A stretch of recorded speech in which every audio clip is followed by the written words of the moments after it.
Esempi di terra buona, terra che produce, diventa modello di sviluppo grazie a idee locali o di chi arriva da fuori. L'incontro a Sesti Levante ha voluto unire il fenomeno migratorio al valore della terra.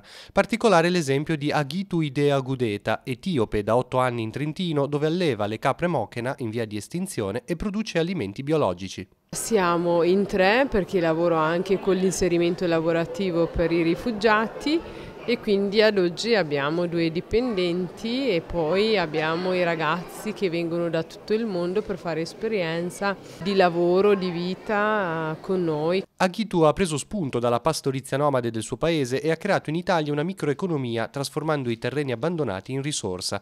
Lei va avanti con passione, non la spaventano le minacce razziste. Può essere l'invidia perché una persona che viene da fuori è in grado di fare qualcosa di importante, di interessante, mentre loro a casa loro hanno abbandonato tutto, non hanno fatto nulla, magari sono anche disoccupati. Questo può dar fastidio, però ce ne frega ben poco.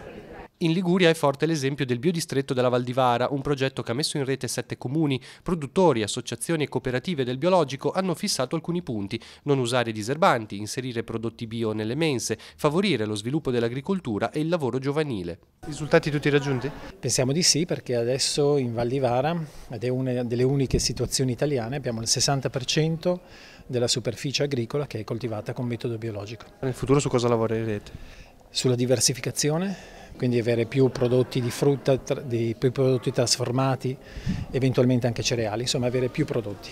Nel 2019 Confini e Racconti toccherà altri temi come SPRAR, modello Riace e integrazione al femminile. Un buon risultato per un gruppo di cittadini nato in forma spontanea per trattare con intelligenza argomenti di attualità. Il gruppo si sta allargando, partecipano sempre più persone, la soddisfazione più grande è proprio questo, capire che non si è da soli a voler fare le cose in modo diverso, ma siamo veramente tanti e pieni di buona volontà.